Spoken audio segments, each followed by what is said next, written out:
Welcome to the Brett Davis Podcast. Well, good evening. I'm honored to have Michael J. Penney, who is a speaker, an author, creator of What's Your Boom? Hi, Michael. Thanks for Hey being here there, thanks tonight. for having me. So you're Thank you look like you're in a very you look like you're at the White House. Look at that backdrop. I mean, is that really your office or is that a backdrop? I mean, that's an amazing. Looks like you're at the president's desk.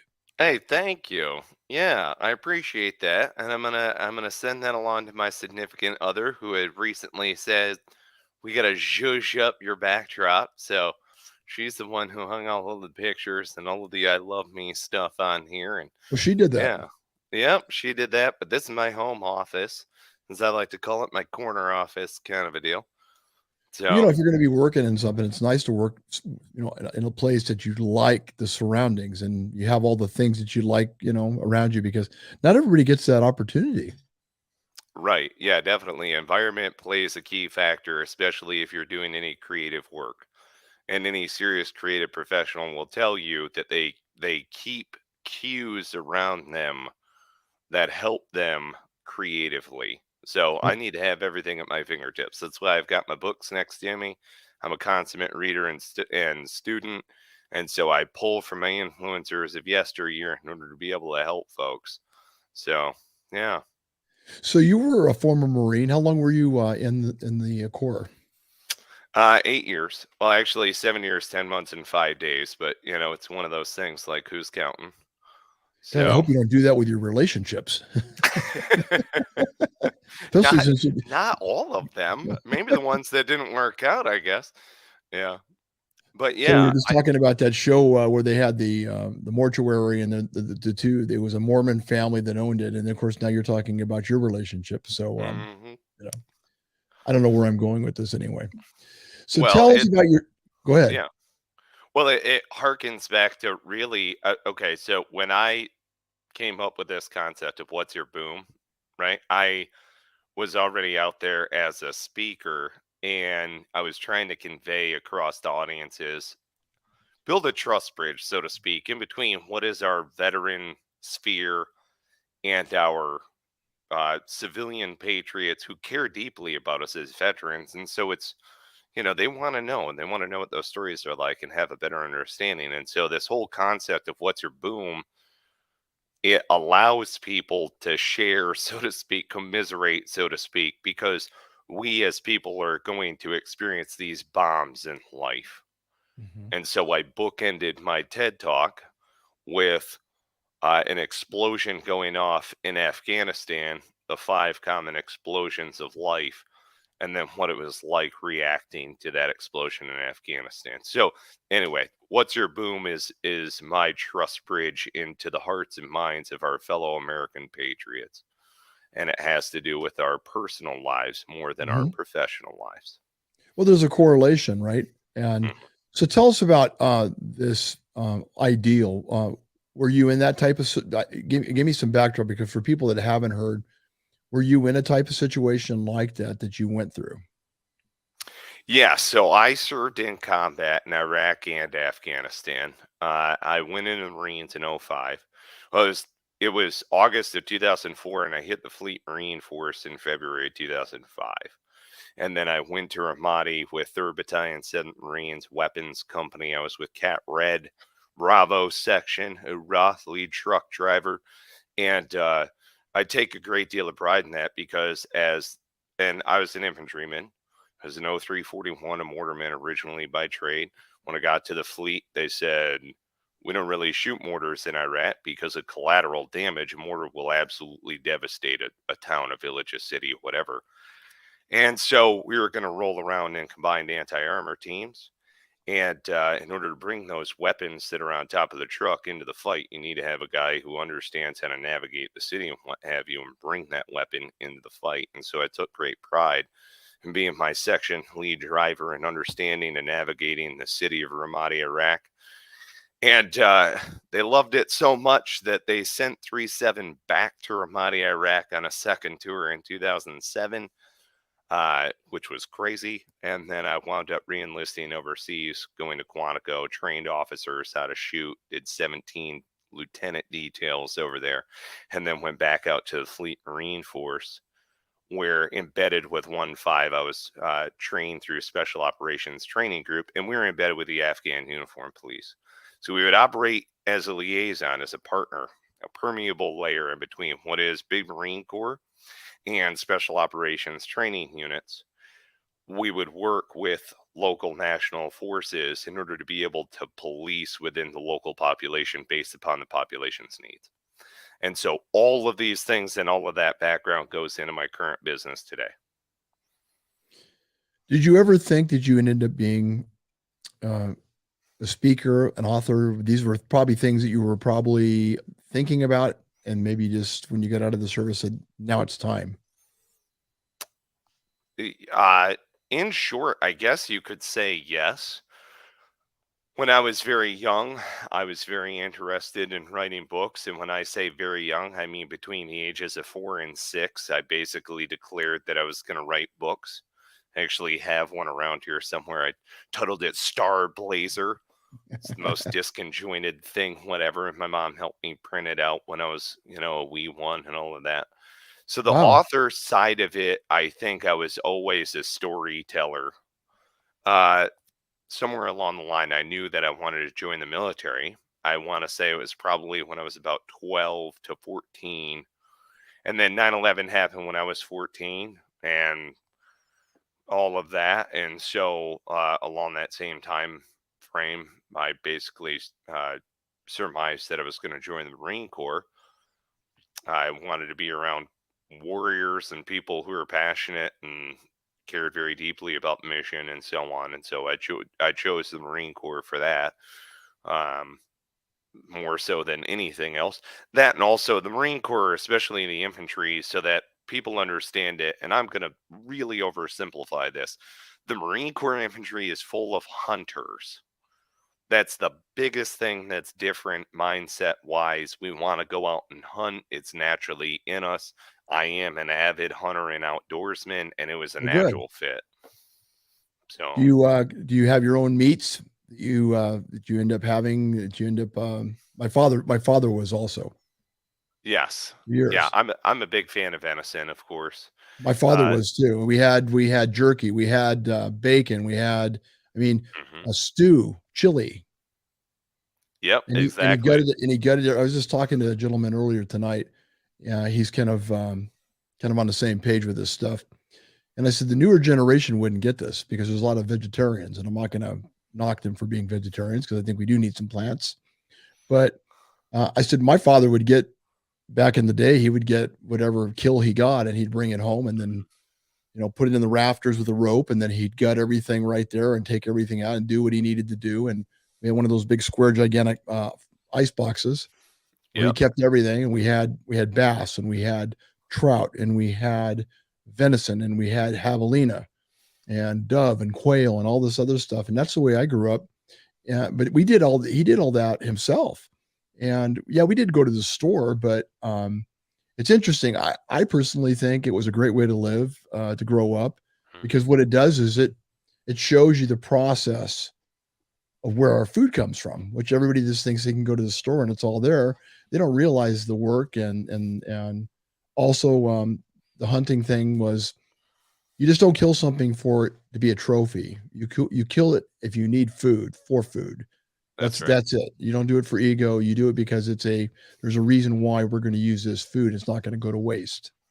That's right. Yeah, well, and so I'm open about this with my children because I was taught coming up how to butcher. My great grandfather owned a butcher shop. All Oh, of cool. my mom and everybody worked in the butcher shop. My grandfather is a dairy farmer, and so he understood the necessity of eventually processing out some of your older cows and your bulls and different things of that nature as a breeder to an extent. And I'm familiar with this and grew up around it, and I want my kids exposed to it also. And so they understand very much so. You only kill when you need meat, Mhm, and you mhm. eat what you kill. You're not going to go out there and pop a squirrel willy nilly for fun unless we're going to skin it and eat it. And so, without, at the risk of sounding a little morbid, my 9-year-old son we're riding down the road, and I'm telling you, it's out of the blue. He's in the back seat of the SUV, and he's like, "Dad, do you eat the terrorists?" And I'm like, "What? No, what are you talking about?" And he's like, "You told me you only God. kill what you eat." And I was like, "No, man, that's what, that's a story for another time. We're gonna put a pin in that. All right, Did bud, you time guys? for school." I have some people here. Did you hear what he said? He told his kids you only eat what you kill. So how Uh, old's your son? 9. 9. So his son's 9 years old. He says, Dad, does that mean you eat terrorist? I'm Because sorry. he See, sees. I get it. I get kind of a warped sense of humor, but I think I'm funny sometimes, but that's funny.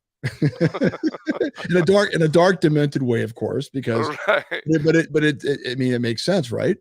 Right. Well, and the kids, they see that, they see the pictures and things of that nature. I was blessed in the sense that I did actually get to take some really cool photos, some really cool video, different things in action, in combat.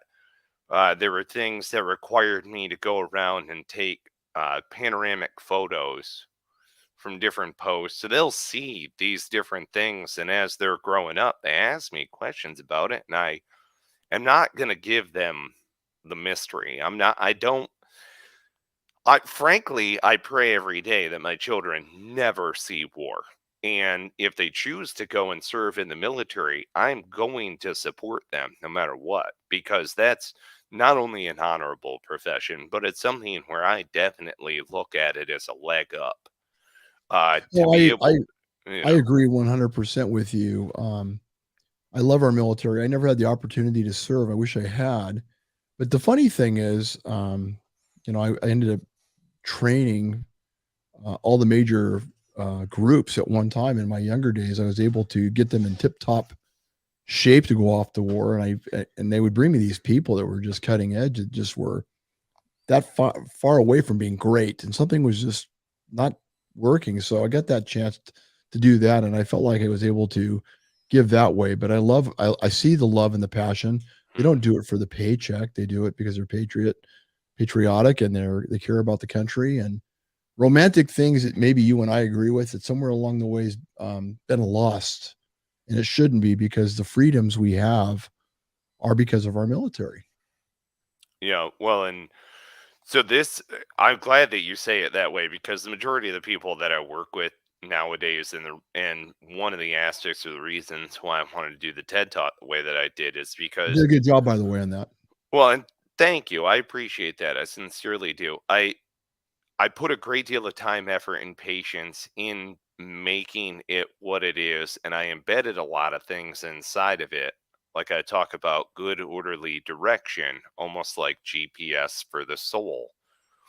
And so, because it's this spiritual dynamic of things, so that's one aspect inside of it. See, that's what that I want. I wrote 5 paragraph, right? 5 paragraph business plan and 5paragraph.com. I created that right on the early edge of doing this whole TED Talk thing. And Wow. you had asked me before, did I think that I was going to be a speaker? Well, public speaking was a part of what I did in the Marine Corps, and training 17 lieutenant details. That's right around 21,000 lieutenants, 300 lieutenants in a detail. You're standing there in an auditorium full of people with jumbotron behind you and these big LED screens up in the back, and you've got the colonels and the sergeants major that are there making sure you don't mess up. And in the Marine Corps, there's only 8 of us who are sergeants, and you can't be a corporal, you can't be a staff sergeant, you have to be a sergeant. And 6 of us are going to push these lieutenants. One is going to act as the assistant chief, and then you have your chief instructor. And so, we have this saying, you're only in the cool guy club for so long. And so C.S. Lewis calls it the abolition of man. And you have to be able to pass along that torch. That's something C.S. that the Lewis, military understands. C.S. Lewis wasn't that the author of Alice in Wonderland? No, he did Chronicles of Narnia, things of that. He did that. Yeah. I can't remember who did Alice in Wonderland. I think it was C.S. Lewis. Can you check really quick? Somebody? It is. It is actually. He did Alice in Wonderland. Hmm. It's true. And so, but the thing is, though, is that the prospect of getting promoted means that you also have to be able to hand down that what you're already doing. You have to be able to pass along your mission and your life and your billet of what you're doing on to whoever the next person is going to be. And And that's what I that's like. And that's what I like about the Marines, because in this world that we live in, is of course is non-military unless you've come from military. Um, everybody's out for themselves. It's a me thing, to where, and I'm not going to say everybody, of course, because there are people that are not like that, but at general places of employment that you work, you don't see that team concept trying to bring something down to the person below you to continue to carry the torch to make whatever it is they're doing with greatness. Mhm. And also pride. Those are There it things is. we Mhm. don't see that anymore. And so I personally think it's great to have. I think that's one of the reasons we have so many problems. One of the reasons, a lot of reasons, but we have so many challenges in the country right now, because we need to get back about thinking about how we can make each other better. And we need to have a standard that we need to stick to and follow through on, Yes. and not just think about us, because um, there was a time where things were like that. And I know we sound like we're being romantics, but um, the military is a great way that it teaches people how to work together, a team concept. Right. Well, and again, okay, so this is the thing, and it's kind of the hardest mental hurdle for people to overcome. In the military, we're not just given orders and the guys on the ground go hot, hot, hot, hot, hot, hot, hot, and then and then you go and take on whatever mission. There's a great deal of thought, exercise, planning, putting together what are the numbers associated with something, and then being able to brief that to a group of people who aren't just going to invest in what you're doing with money, they're going to invest with their lives. Mhm. And they're going to have plenty of questions for you. And Mhm. if you can survive that scenario, then I'm sure you can go pitch your business.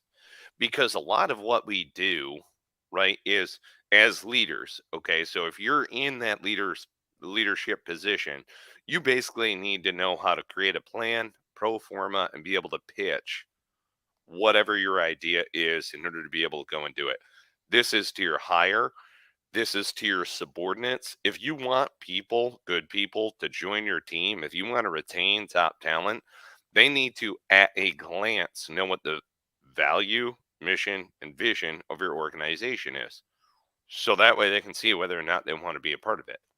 If it's really obtuse or obscure or whatever, they're just working for a paycheck. And you hear Mhm. this all the time where it's like, look, I just want to go do whatever it is on the weekend. And so what they typically want are ceremonial parties like pizza parties, celebratory parties for hitting whatever the wicket is. And that's good. I commend that. I understand.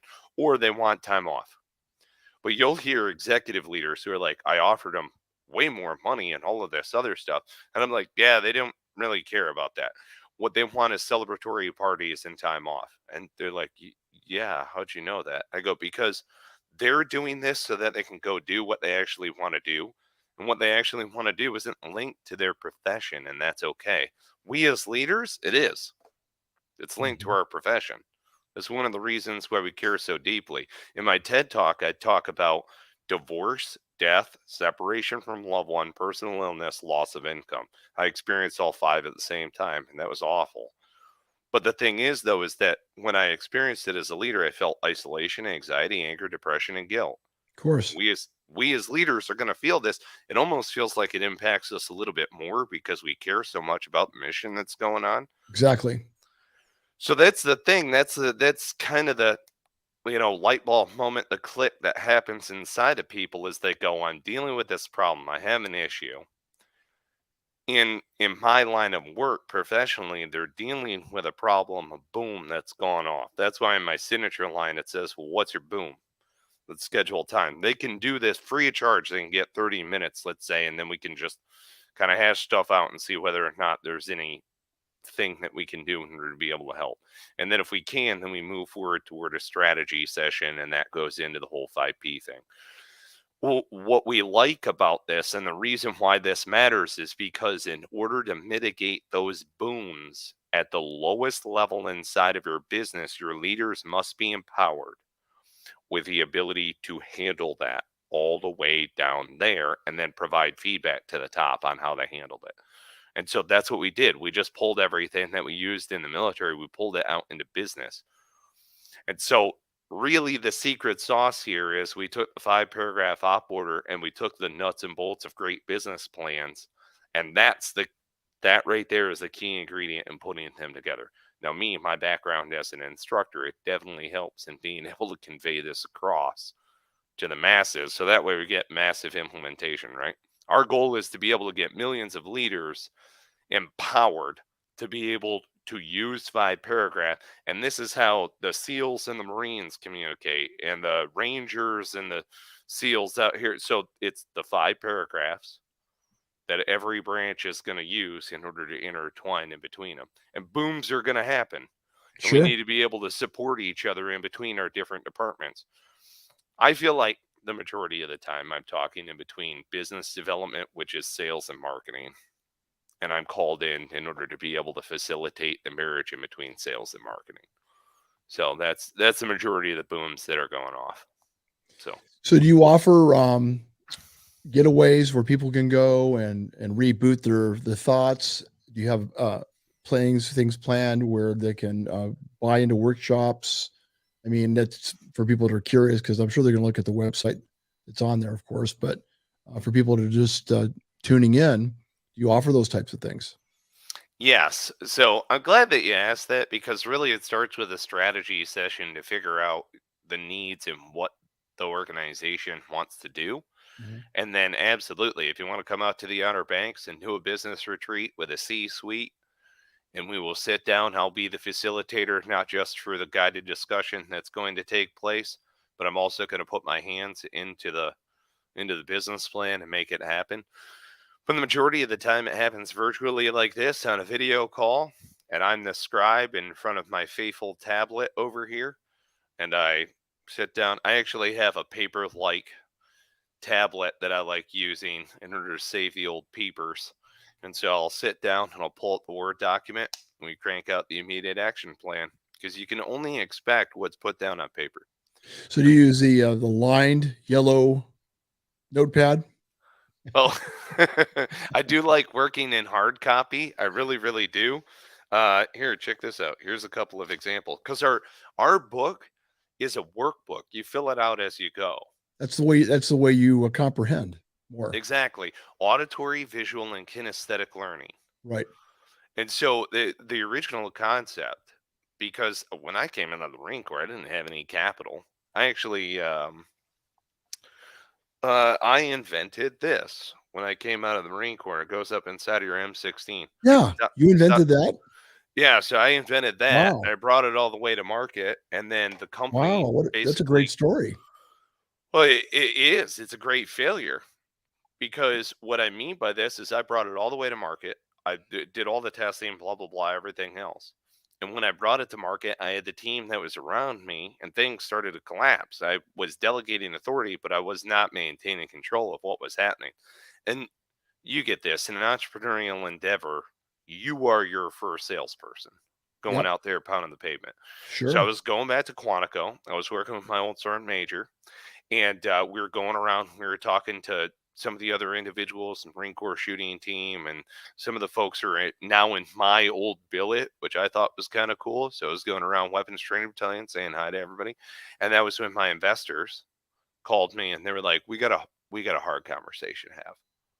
And I'm like, what is going on? And they go, we want 90% of the company. I'm like, what is this about? What? My attorney even said the words, this operating agreement is woefully inadequate. I would have said more like it's bullshit. It was bad. Now, I will say this, right of first refusal gave me the ability to walk away. Sure. So I've got this failed company, and I'm meeting with one of my mentors who's venture capitalist in New Hampshire, and he's a fellow Marine, Mexican restaurant in North Boston. I was going to school at UMass Boston at the time. And they have a great venture development center. That's why I went there. And also, I got into advanced courses because they saw what was in my Navy transcript, right? The Marine Corps has the Naval Institute transcript, I want to say is what it's called. And so, anyhow, they saw that and they saw the potential, and they enabled me to be able to go in and not just pick up through waivers other advanced courses, but I could survey other courses from other schools like Harvard and BU and Tufts and other Wow. stuff like that. Wow. So my favorite thing to do is I would go and I would invite these professors out to lunch. And then after they're done eating, my notebook would kind of migrate up onto the table. And I'm taking notes. And they're like, is this office hours? And I'm like, yeah, look, I saw a couple of your videos online and I was surveying one or two of your courses. And they're like, that's how I know you. You were in the back of the classroom, weren't you, on like the Thursday night lecture? And I'm like, yeah, look, I'm sorry, you caught me. But they're like, caught you? Dude, do you understand how much I would love all of my students to have this amount of drive and passion to actually learn? You invited me out on your time off to go get notes on how to do this. You must actually give a damn about what you're doing. And I'm like, yeah, I do. Could I get your mentorship and stuff? Bob Powers, thank you. All right. That guy, freaking awesome. Jim Alvarez, right? Amazing. Ted Lehovitz, thank you from the bottom of my heart. Rick Miller, you're amazing. Thank you. And bless your family. Mark Atkins, amazing. These people, they gave me their time. And that's the most And they valuable didn't. And they didn't. resource. And they didn't really know you. And they didn't really know me, and they were taking a chance on me, and they just banked on the honor of a Marine. And when Marines uphold our pride and our honor and our integrity, we do amazing things. Amazing things. Always have. And that's right. And so they looked at me, Jim Alvarez. He was the one who looked at me, and he was like, "You're a Marine. You're a patrol leader." I'm like, "Yeah, I've been on over 2,000 combat patrols where I was the patrol leader." 2000. And they're like, he goes, "Why didn't you write an op order?" Like, oh man, like boom, light bulb moment. Sure. And so I didn't really have 5 paragraph, at least not then, but I knew that I needed to do something along those lines. So that's when I went to the Institute of Veterans and Military Families. When I went to it's called Entrepreneurship Boot Camp for Veterans, and I Okay. learned the business proper jargon and everything, aside from studying entrepreneurship, business administration, management, things of that nature inside of college, the University of Massachusetts, Boston. But going there at EBV, I went there a Marine, and I came home a veteran. I found other veterans who were now in this new mission. So instead, there's a lesson there for my fellow veterpreneurs. Don't pull people out of your past. We all serve together. That's awesome. We're on our different journeys now. We can support each other and love each other and hang out and everything. If they happen to be into entrepreneurship, cool. But I've actually ruined past relationships with people that I served with because we decided to go into business together. That was a big life lesson. Well, they Because always say don't get involved with friends when it comes to business. right, and it can, and I even do this talk. Would you invite me over for dinner? Because the other extreme of this is we'll do a lot of stuff based on money, but then would you actually trust this person at your dining room table to act appropriate in front of your family and your kids and so on? Of course. So you have to gauge that. It's the Right. trust vice the performance. And things of that. Oh, they're a really hard performer and everything, but they're an a-hole. I don't really want to be around that person. I would rather be around somebody who I can really, really trust. And every once in a while, they make a mistake. Right. That's okay. Because things can be fixed. Right. Well, and that's okay. So, like, every time that I have a new business that I work with or a new business concept, what I'll do is I'll just put on the top. So, this Wear It Right thing, actually, this is another one of the books. This is for Marines. So that way they can put together their uniforms correctly, so they can It's an eighth of an inch centered above the pocket, and how you put together your ribbons, badges, and everything. I wrote this. So I was contracted by Mentor Military Enterprises to write the Wear It Right book. And there's also a corresponding tool that fits in your left breast pocket. But Wow. you can pick this, it's on Amazon and other different places. But this is one of those technical writing things where when I approached it, I go, I don't know what I'm doing. I wrote doctrine and curriculum in the Marine Corps, but I didn't know how to write this. I needed to really lay out what is the plan, and then how are you going to be able to bring it to market. And so I wrote a 5 paragraph on how to be able to do that. And that was one of the concepts. Denim and Patches was another one. This is another Kaylin Marie Consulting, who has helped me out significantly in helping the building the website and the marketing. And so what I'll do is I start with the notebook, or the workbook rather. And my initial concept was fill it out as you go while listening through the audio tutorials. It goes back to what we were saying before, auditory, visual, and kinesthetic learning, and that results in practical application of the skill set. And if you're habitually using this virtuous cycle, then you're going to improve.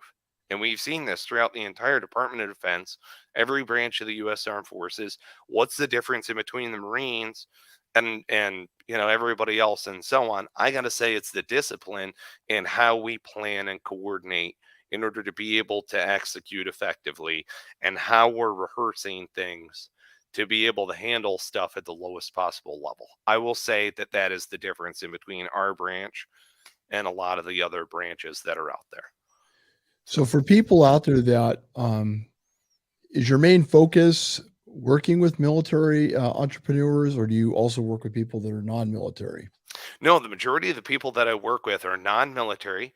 They revere the military. They're fans, let's say, of even Simon Sinek's Leaders Eat Last, which is kind of military related.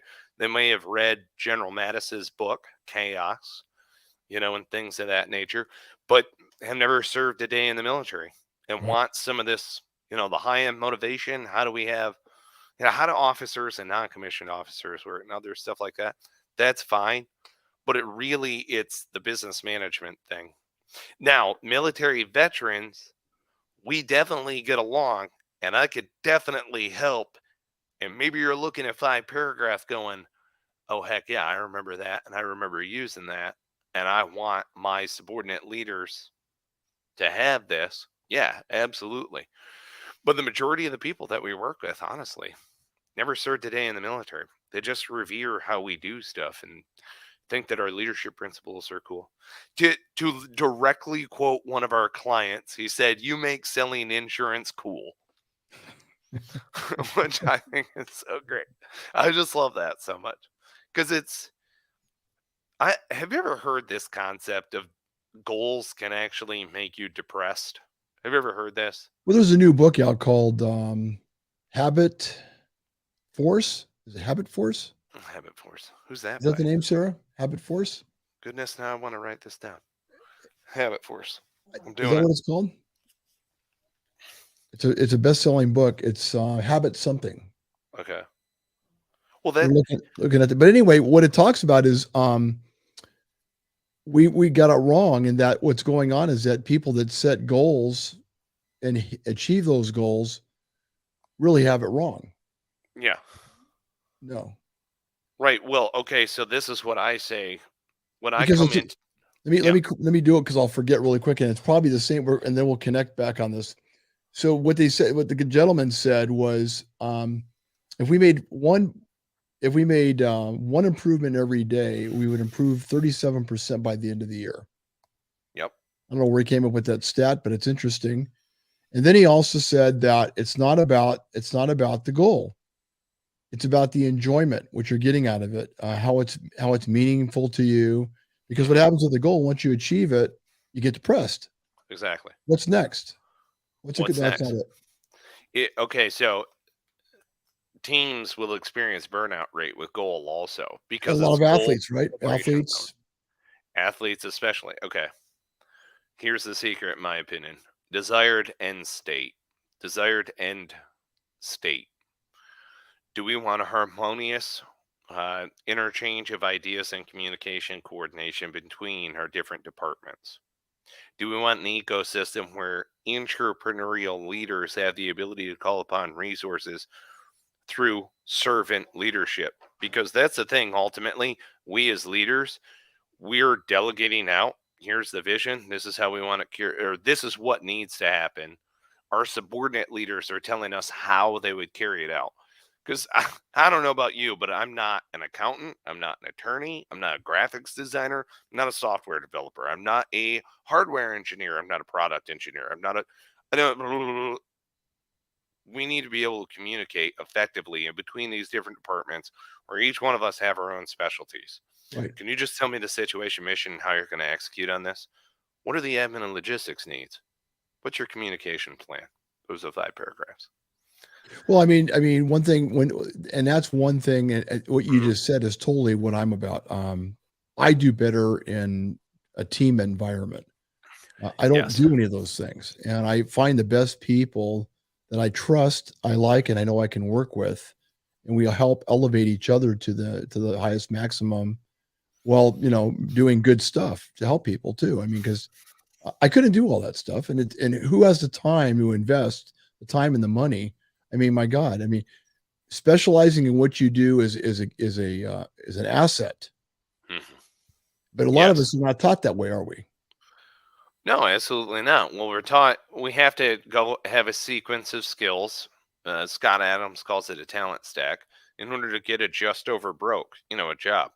Right. And so the thing is that it doesn't teach us how to adequately change the environment to our desired end state. It shows us goal, objective, and then be depressed when when we get there. Desired end state is this harmonious thing. It's not. Bear in mind also, it's not a utopian dream. It's not a Leviathan. It's not, Hobbes or more. It's not control. There is an imperfection to the system that allows for people to make a little mistake here and there. Because if you don't fail a little bit, then you're really not innovating and you're not iterating. We hear this all the time. I mean, you want to work stuff to the point of failure to see whether or not it's going to break and stuff like that. But like another great creative mind, especially within management, is Lyu Goldratt. If you've ever read The Goal, it is prescribed reading for the majority of MBA programs, and that and Peter F. Drucker, which Yeah, Drucker that's a good one. Drucker, okay, is Drucker quotes the military 16 times Hmm. in the book Essentials Drucker. Do you think he found it essential what the military does through a management method? This is the guy who created the MBA out of Claremont College in California. Wow, wow. And I and didn't he know. I didn't know that. I know he was had a huge influence with the stock market, the way we view it and look at it. He was just a Mhm. huge brain with economics and finance. So for people out there that are listening, what's the takeaway from this? What kind of problem solving do your methods can they do to help individuals trying to find their way? And really, like you said, they don't have a lot of money, they don't have a lot of experience. Some of them might be out of the military, which we love our vets. We'd love to see the vets get involved with a program like this. Maybe they're coming out of college, and maybe college didn't teach them what you're going to teach them, which is the brass, the roots of what business and success is all about. Because I know a lot of people that get out of college, and I'm not knocking college, but they end up really not finding their way. They end up getting lost. Oh yeah. Oh yeah, absolutely. Well, and I'm not this knocking college. I'm not knocking it. no, not at all. I mean, this is one of the reasons why I didn't go to college until I was 26. Right now, granted, in between 18 and 26, I had fought in a couple of wars, trained Sure. about 40,000 people. So when Wow. I got into college, there was a lot of stuff. I mean, I could have clapped and gotten over it, but as I expressed before, I made certain not only to go through the proper channels to see whether or not my transcript was going, the stuff that I learned in the military could potentially work toward college credit. That's Sure. great. But go and show that you have a willingness to learn and a passion and a desire. Go get in front of the professors that you want to get in front of. David McFarlane, I would not leave alone until I got into Sales and marketing in 465. It was an entrepreneurship course that I absolutely had to get. It was an evening course. It didn't start until 7:30 at night. And because it's a MBA level course, and I was an undergraduate year one, and he still let me take it. College Here's, is absolutely necessary. The so thing, here's something that's going off course a little bit, and Mhm. and I don't want to go in a different direction, but what's your take on the whole trade situation going on in the United States? It seems like we have a lot of good trades that really there's a huge need, and it's like Mhm.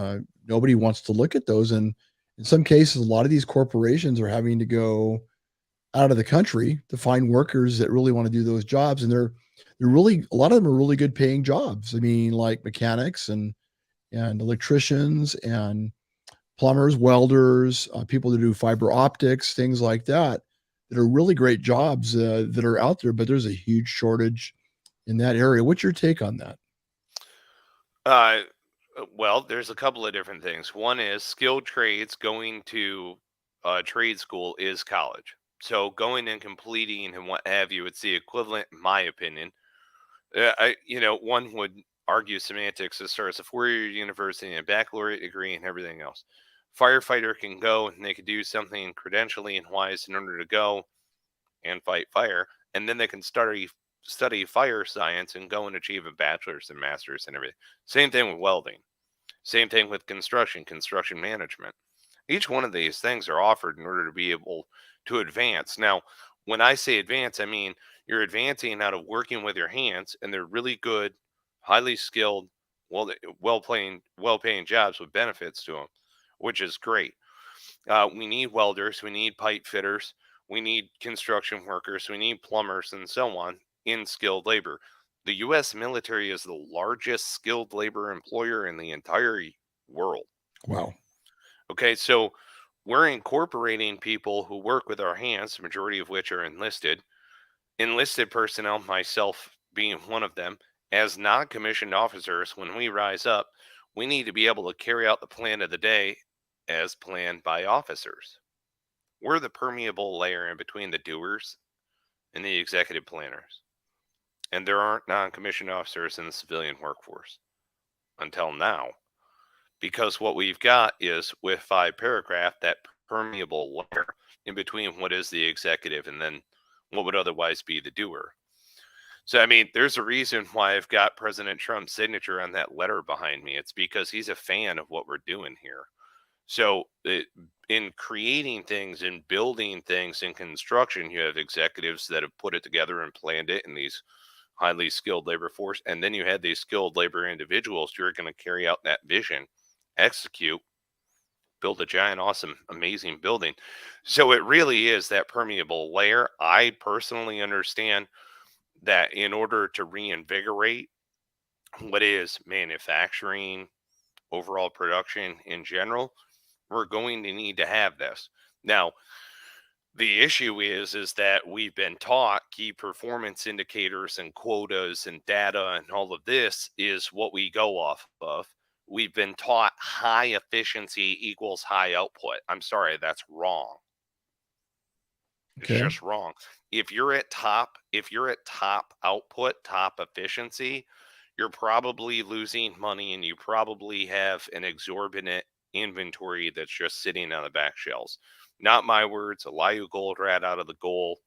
It's not recommended, it's prescribed reading for MBAs for a reason, because you have to understand the management principle. Like, hurry up and wait is actually a thing. You're going to experience this and see this all the time in skilled labor. You want to know what skilled labor walks off the job for? Because no one actually told them what needs to get done. They'll Wow. they'll tell you how it needs to get done and everything. Wow. They can tell you on the floor what needs to get done, but the executive leaders don't inform them and order them to do it. And so this is the whole, I'm telling you, I see this all the time in organizations where their culture sucks because the people who work on the ground are afraid to even engage or even look at the executives that are running the company. The people on the ground run your company, buddy. I hope you understand that. I mean, so I see this all the time. I see it all the time because people are reduce the numbers and key performance indicators. They were not given challenge. They were not given autonomy. And so they wind up, they're the quiet quitters and all of this other stuff. They can't retain top talent. They can't promote from within. And these leaders are going, I don't understand. I'm doing everything that the book told me to do. And I'm like, well, I'm sorry, you're taught wrong. I don't know what else to tell you.